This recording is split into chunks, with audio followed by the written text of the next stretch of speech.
नमस्कार मित्रांनो, या व्हिडिओमध्ये आपण इन्व्हर्स ट्रिग्नोमेट्रिक फंक्शनचा डेरिव्हेटिव्ह कशा प्रकारे कॅल्क्युलेट केला जातो आणि त्याच्यावर बेस्ड असणारे प्रॉब्लेम यांचं सोल्युशन कसं काढायचं हे शिकणार आहोत.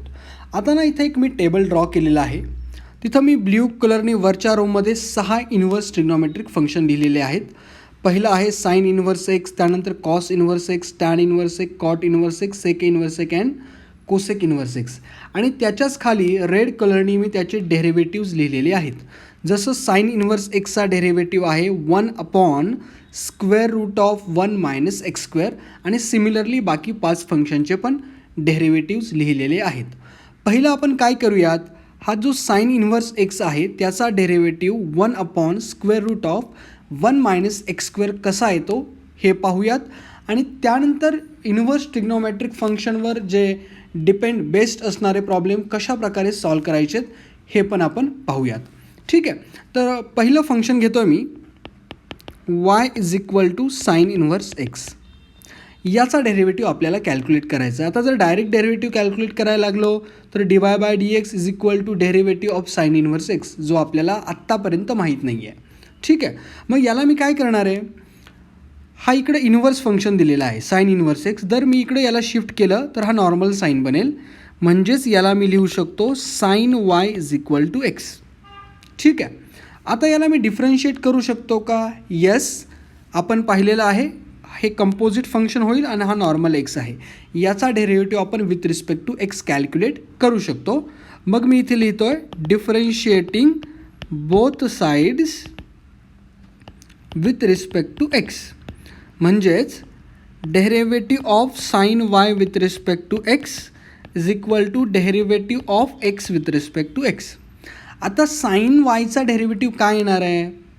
रिकॉल, आपल्याला बेसिक फॉर्म्युल्यामध्ये आपण शिकलेलो आहे derivative of sine x = cos x येतो. ठीक आहे, आता इथं एक्सच्या जागी फक्त y दिलेला आहे आणि आपल्याला माहिती आहे कंपोजिट फंक्शनमध्ये आपण शिकलेलो आहे जर एक्सच्या जागी जर दुसरा काही फंक्शन दिलेलं असेल त्याला ॲज इट इज ठेवायचं आणि नंतर त्याचा डेरिव्हेटिव्ह घ्यायचा विथ रिस्पेक्ट टू एक्स. हे आपण पाहिलेलं आहे. हे जर तुम्हाला माहीत नसेल तर मी तुम्हाला सजेस्ट करतो की तुम्ही पहिला कंपोजिट फंक्शनचा डेरिव्हेटिव्ह पाहून घ्या. मग इथंच आपण लिहू शकतो डेरिव्हेटिव्ह ऑफ साइन वायला आपण लिहू शकतो कॉस वाय, आणि वायचा derivative with respect to X येणार आहे dy/dx. आणि एक्सचा derivative with respect to X किती येतो आहे? तो येतो आहे आपला 1. हे कशावरून आलं? पॉवर फंक्शनचा फॉर्म्युला x⁴n चा डेरिव्हेटिव्ह येतो n × x⁴n-1. इथं nच्या जागी किती आहे? 1 आहे, म्हणून हा डेरिव्हेटिव्ह बनणार 1 × x⁴1-1 म्हणजे x⁴0 आणि तो येतो 1, म्हणून हा डेरिव्हेटिव्ह आला आहे 1. मग याच्यावरनं dy/dx मला भेटला आहे, तर dy/dx मी लिहिणार आहे कॉस वाय इथं मल्टिप्लाय, राईट साईडला जर गेला तर डिवाईड होईल, म्हणजे यालाच मी लिहू शकतो 1/cos y. ठीक आहे, आता थोडं ऑब्झर्व जर केलं तर आपल्याला एक गोष्ट दिसून येईल, हा कॉस वाय भेटला आहे आपल्याला आणि आपण ना बेसिक ट्रिग्नोमेट्रिक फॉर्म्युला आपण शिकलेलो आहोत. त्यात आपल्याला काय माहीत होतं? sin² x + cos² x = 1. वायमध्ये लिहायचं झालं तर याला मी लिहू शकतो sin² y + cos² y = 1. यालाच मी लिहू शकतो cos² y = 1 - sin² y. ठीक आहे, यालाच मी लिहू शकतो cos y = √1 - sin² y. ठीक आहे, आता हे sin² y किंवा sin y मध्ये का लिहिलं आहे? कारण आपल्याला माहिती आहे x = sin y आहे. जर sin y मध्ये जर याला मी कन्व्हर्ट केलं तर आपल्याला sin yच्या ऐवजी एक्सपोर्ट करता येईल, म्हणून मी cos yला √1 - sin² y लिहिलं आहे. ठीक आहे, तर यालाच मी लिहू शकतो 1/√1 - sin² y. आता आपल्याला माहिती आहे sin y = x, मग sin yच्या जागी जर मी x टाकला तर हे येणार आहे √1 - x². तर हा झाला याचा डेरिव्हेटिव्ह dy/dx. आता थोडं ऑब्झर्व करायचं आहे, डिनॉमिनेटर जर तुम्ही पाहिला, डिनॉमिनेटर जर ऑब्झर्व केला तर आपल्याला एक गोष्ट दिसेल, हे असं दिलेलं आहे 1/√1 - x². आता जर एक्सच्या जागी जर मी 1 किंवा -1 टाकला, एक्सच्या जागी जर 1 किंवा -1 टाकला तर हे 1 -1 0 होईल आणि 1/0 इन्फिनिटीला जाईल आणि याला काही अर्थ राहणार नाही.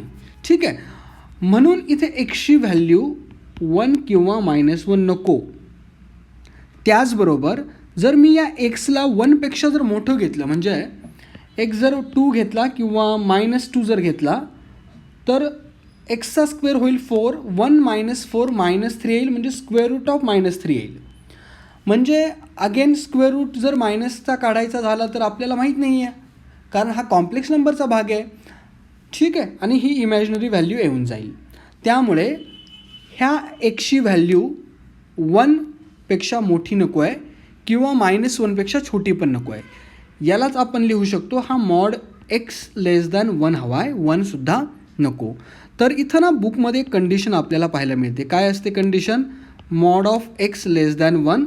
याच कंडिशनला बोललं जातं or x belongs to -1 to 1.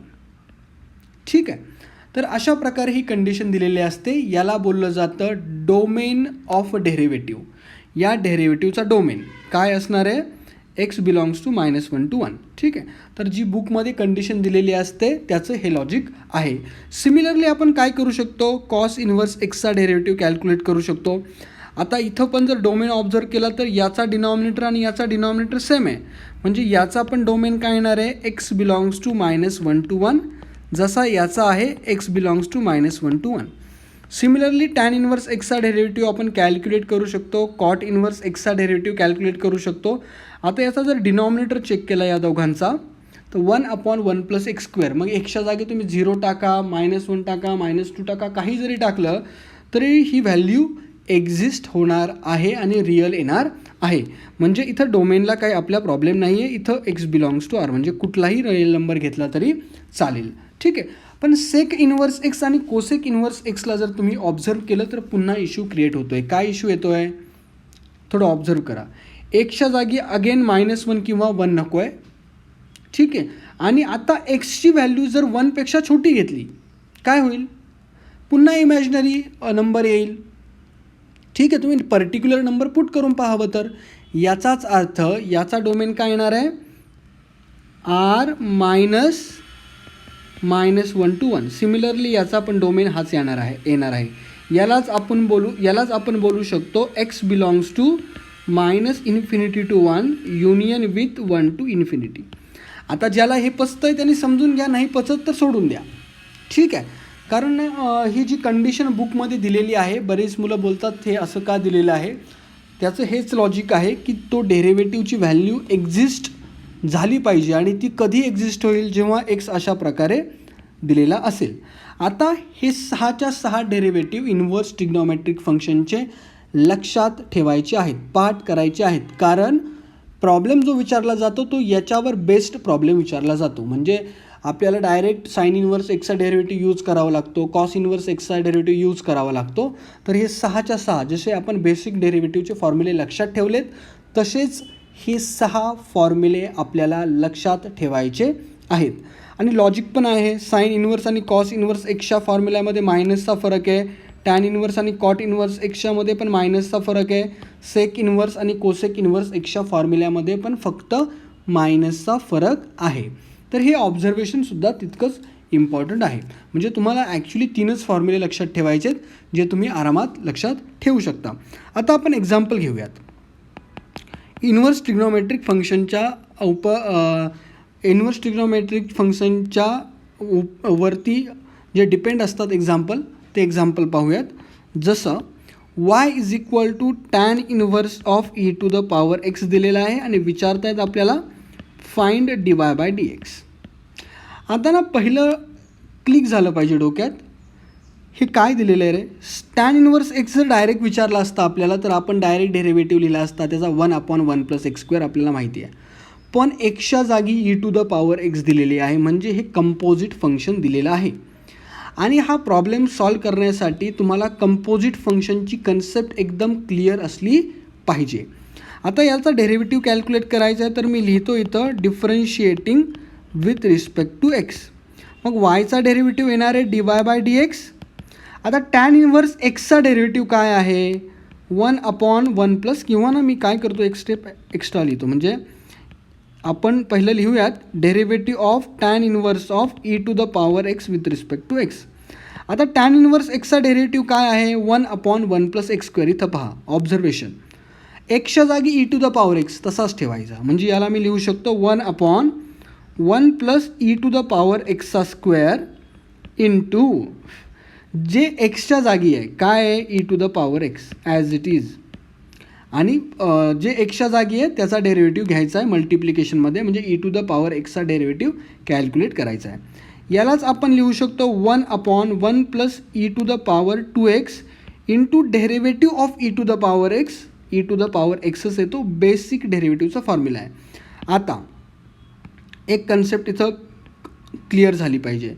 आपल्याला माहिती A to the power M to the power N येतो A to the power M N, म्हणजेच हा जो पॉवर आहे त्याला आपण याला आतमध्ये मल्टिप्लाय करतो, तेच आपण केलेलं आहे. ई टू द पॉवर एक्सचा स्क्वेअर केला आहे, 2ने मल्टिप्लाय करून लिहायचं आहे E to the power 2x, म्हणजेच याचं ॲन्सर येणार आहे E to the power x upon 1 plus E to the power 2x. हा झाला आपला required derivative of given function. ठीक आहे, सोपं आहे. दुसरं एक्झाम्पल पाहूयात. y is equal to e to the power sine inverse of 2x. Find dy by dx. घाबरून जायची गरज नाही आहे. पुन्हा कंपोजिट फंक्शन दिलेलं आहे. काय दिलेलं आहे? ईची पॉवर समथिंग दिलेली आहे. आपल्याला माहिती आहे ई टू द पॉवर एक्सचा derivative E to the power एक्सच येतो, आणि एक्सच्या जागी जे आहे त्याचा डेरिव्हेटिव्ह पुन्हा घ्यायचा आहे मल्टिप्लिकेशनमध्ये, म्हणजे याला मी लिहितो differentiating with respect to X. Differentiating with respect to X. वायचा derivative dy by dx. E to the power एक्सचा derivative E to the power x.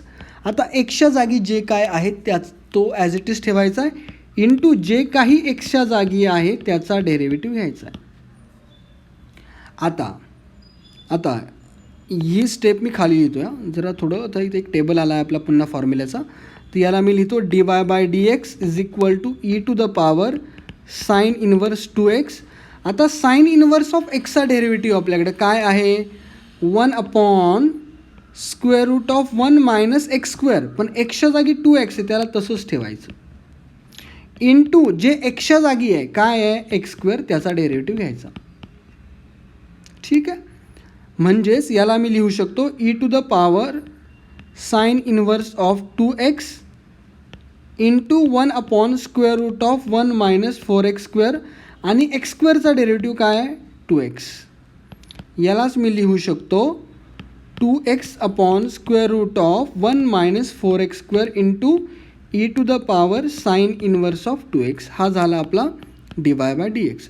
अशा प्रकारे आपलं जे इन्व्हर्स ट्रिग्नॉमेट्रिक फंक्शन आहे ते ऑपरेट होणार आहे. आता अशा प्रकारचे आपण बरेच प्रॉब्लेम सॉल्व करू शकतो. तर मला असं वाटतं मित्रांनो तुम्हाला हा व्हिडिओ आणि हे लेक्चर व्यवस्थित समजलेलं असेल.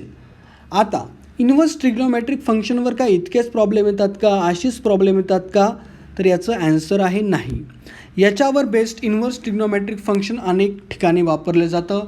पॅरामेट्रिक फंक्शनमध्ये वापरलं असेल, इम्प्लिसिट फंक्शनमध्ये वापरलं जात असेल, किंवा अजूनही वेगवेगळ्या फंक्शनच्या फॉर्ममध्ये त्याला वापरलं जातं. आणि काही प्रॉब्लेम असे असतात ज्यामध्ये आपल्याला इन्व्हर्स ट्रिग्नॉमेट्रिक फंक्शनचा वापर करायचा आहे, त्याचबरोबर सबस्टिट्यूशन करायचे आहेत. त्यासाठी काही मी तुम्हाला स्टँडर्ड सबस्टिट्यूशन सांगणार आहेत, त्या तुम्ही लक्षात ठेवायचेत आणि त्याचे प्रॉब्लेम सॉल्व करायचेत. तर जे सबस्टिट्यूशन जे प्रॉब्लेम आहेत इन्व्हर्स ट्रिग्नॉमेट्रिक फंक्शनचे, ते आपण नेक्स्ट व्हिडिओमध्ये लर्न करणार आहोत. तर हा व्हिडिओ जर तुम्हाला आवडला असेल आणि समजला असेल, नक्कीच तुमच्या मित्रांना शेअर करा, त्यांना पण याचा फायदा होऊ द्यात.